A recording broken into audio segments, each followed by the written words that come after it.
Hello there, and welcome to another episode of Coffee Break Blogging, episode 112, where we're going to talk about how to determine what products that you can create for your audience. Now, this is obviously a pretty important topic because we are in the phase of Coffee Break where we're talking about monetization, and we're going to be in this phase for quite some time now, actually. And as you will find out, if you don't already know this about me, is that I'm a really huge fan of creating your own products to sell rather than banner ads, which we've already talked about in episode 109, why I think that's a dumb thing to do in most cases, but even also versus affiliate products as well. Here's the thing about affiliate marketing. It definitely can work as a revenue generator. There are some people who make really good money by selling other people's products, and all they do is collect commission for that. Nothing wrong with that at all. But ideally, if you're creating a real business, something that's truly sustainable for yourself, you will get the customer. And that's really important. When you send somebody through your affiliate link, they become somebody else's customer, and you get the commission, and that's all great, but you've lost a lot of the follow-up capability and things like that, especially if you don't. I mean, there are ways around that if you want to offer a bonus and then maybe see if you can attract them back to you to send you the receipt or something. I mean, you can get buyers on your list even if they buy an affiliate product, but it's definitely not as clean in any way, shape, or form as you offering your own stuff. The other thing too is that you can custom tailor your own products to your audience and really hit them right where they're at, like really give them exactly what they're asking for. Whereas many times with other products, you've got to try to, you got to adjust a little bit to that product because they didn't create it for your market. They probably created it for themselves, And so that's a pretty big factor. So we're going to be talking about how to get ideas for products because that's where it all starts. If you know that it's best to create your own products to sell on your blog, you've got to start somewhere, right? Now, the first thing that I want to remind you of, and you can go back to episode 110 for the full story on that, and that is the transformation. Now, the transformation, I spent a fair amount of time talking about this, but it comes down to your prospect, your audience member is traveling a journey from their current reality to some new reality, all in context to whatever market you're in. And I gave some pretty obvious examples in episode 110 where, like the make money online market, on one end you have a job you don't want or you don't have enough money, and on the other end of that transformation you've got a lifestyle business and you're sitting on the beach drinking pina coladas. At least that's the stereotype that everybody likes to use. And then you've got the weight loss market where very obvious. I mean, you literally see it in before and after photos. Overweight, not overweight. So very obvious transformations. And you will find that transformation concept falls into a lot of other markets where it might not be glaringly obvious like the two that I just gave you. Now, when you have that transformation in mind that your market is oriented around, then what you do is you map out that transformation to the typical problems, the typical barriers that they're going to need to overcome on the way of traveling that road. Okay? And when you have those problems outlined in bullet point fashion, then you can sit down and come up with product ideas designed to solve each one of those things. Okay? Very simple stuff here, but you've really got to understand what your core audience is trying to achieve. What is that transformation? What are the things that they're going to have to overcome to get there? And then with that, that's where you get your product ideas from. Okay? So that's first and foremost. The next thing I want to go into is simply listening to your market. Really common sense, but some of us don't spend enough time doing this. We tend to be inside of our own heads and we think, wow, they really need this. And, maybe you're an expert in your market, so you know better and you think that this is what your market needs.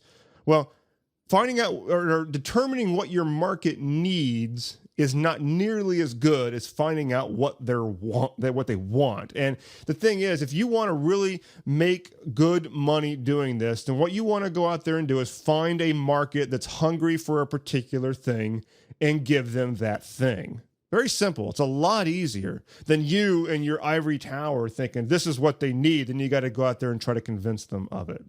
So listen to your market. And you can do this if you've got an established audience on your blog already. You can go to your email list and ask them questions. You can monitor blog comments.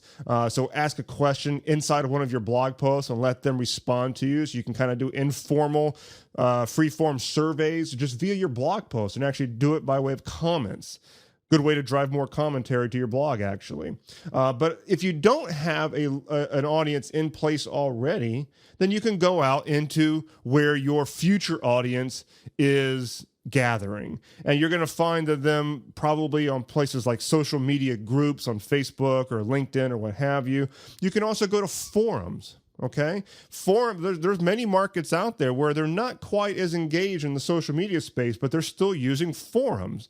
A lot of us consider forums to be kind of old school, but in some markets, that's just not the case. I come from the technology space, and a lot of tech guys still love interacting in forums. And you'll find that many markets have forums as well. So what do you do when you get there? Well, you obviously don't want to be like, hey, buy my stuff, or, don't spam them or anything. You're in intelligence gathering mode at this point. So you can just run searches for stuff or just kind of casually watch the conversation and look for salient points. And that's just from a passive standpoint. You're just watching. But you can also take an active role in that community. This would be the preferable route. Really, truly help people with their questions. But while you're doing that, you can put questions into your post that specifically get feedback from them, because you're actually trying to find out what they're struggling with in context of your market. And you can actually ask questions in these groups or these forums designed to get them to tell you what they're struggling with. Dive a little deeper with them. It's not because you're trying to sell anything to them. In fact, you probably are not yet, because you don't have a product to offer. You're just trying to find out what things they are experiencing, what that means to them, and what they're ultimately looking for that would be a great solution. And if they're asking for those types of things in forums a lot, it's probably because a quick Google search did not provide that thing. So that's a potential opening for you. That's a potential opening, okay? So you just got to listen to your market. You've got to engage with your market. Now, one thing I want to mention here when it comes to having your own audience is what I call the 7-word question. Now, the 7-word question is a way to find out what your audience is struggling with, and you can build this right into your autoresponder sequence, so right into the emails that get sent to new subscribers right off the bat. And that 7-word question is, what is your biggest challenge right now? Very simple question, right? So if somebody gets onto your list from one of your lead magnets or just from your sidebar or what have you, you send them the welcome email, same thing you would usually do. And either inside that welcome email or maybe even on the next one after that, if you don't have an offer or something after, is that you can ask them, what is your biggest challenge right now?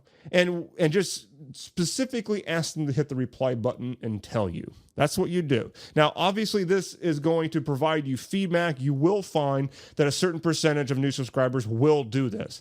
I mean, and it's also going to raise the likability factor with you, because they realize that there actually is a two-way dialogue, which is a great thing. The internet, a lot of people are used to the one-way flow of the way the internet works, where they're just spectating. Well, if you get them to talk back, it makes you an awful lot more real to them, and that's a great thing from a marketing standpoint, okay? Also really important is that when you send out those emails to your list, that the reply address on that outgoing email is one that you actually get, because you want to see those replies, and you want to also acknowledge them when they answer you, okay? So make it a true two-way dialogue with them. So that's a 7-word question. What is your biggest challenge right now?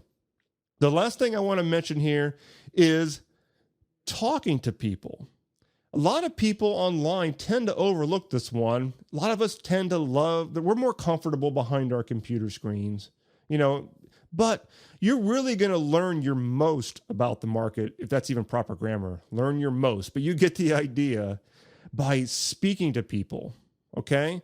And so if you go to conferences or networking events or meetups locally, you can do this. You go to meetup groups or any other groupings of people who are going to be your ideal target market, or at least in the vicinity, subject matter wise, and just talk to people. Ask them what's going on in that regard. Okay. Now, but here's another thing you can do is that if you're not popping out to conferences and getting on airplanes and all that, you can go into these groups or forums and stuff that we already mentioned, and you can, if you get somebody into a deeper conversation via the forum, invite them into a private conversation with them. And so you could do this on Facebook. If they're on a group and you guys are interacting in one of your social media groups and they're providing some interesting information, just private message them on Facebook and be like, hey, can I just talk to you for 5 or 10 minutes when you've got the time? I'd love to ask you a few questions just to find out more about what's going on with X, whatever it might be, whatever is most comfortable to you. And then you actually talk to them. You do it by phone. You can get them onto Skype. You can set up a GoToMeeting. And yeah, you're not going to know them, so you might have to step outside of your comfort zone here, but do it anyway, because you're going to learn so much about your audience. They're probably going to give you feedback that you didn't even see coming, because that's just the nature of a free-flowing conversation. Okay. Now, one little hint there is that if you do that, you'll have to consult the legal part of this, but all I'm saying is it would be great if you could record it. Okay. Now, I don't condone putting that out there anyway. It's only for your own personal reference. That way you're not worried about sitting there scribbling notes and stuff while you're just talking to somebody. Just have a conversation, record it. Now, you might want to check into the laws wherever you are to make sure, see if you need to let them know that you're recording it or whatever, then do so. But it's just for your own reference. I'm not saying you need to go anywhere with that recording, because that would be a dumb idea anyway. Okay. But talking to people is the most underrated, but probably the most powerful way to actually learn what your market needs and wants. Now, I'm going to end off this episode with this. It's a very important idea, because this whole thing was about how to get ideas for products that you can make for your audience. Now, when it comes to that product, I want you to think this. I want you to realize that we're talking about a solution to something that they're saying, not what that product looks like. Okay, we're not talking about the form factor. And so I'm only saying this because a lot of people that I've worked with, their first instinct when it comes to products is they learn something and then they knee jerk into, okay, great, I'm going to go create an ebook on that, or I'm going to go create a membership site on that. And what happens is that they're thinking too much about what the product is ultimately going to look like versus really tailoring the exact solution they're asking for. It could be that what they really want is for somebody to handle it for them, like do it for them, in which case we're talking about a potential service offering, not an ebook. Okay. Or maybe you're going to, in order to create a more complete offer here, you might have an informational component to it, but then you're going to have services as an upsell to it, or maybe as a package deal. But basically, the whole idea here is that you need to listen to what they say and find out what would be the perfect solution for them. For example, and I'm not offering this right now. I've thought about it.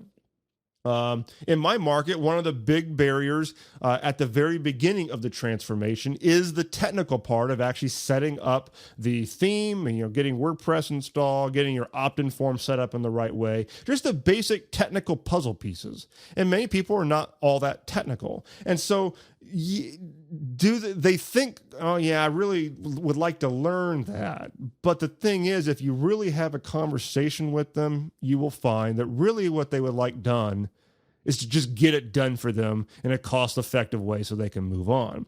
And so if you learn that about your market, then maybe you could put together some type of a way where you can literally just get it done for them and not go into a big training thing on the solution, okay?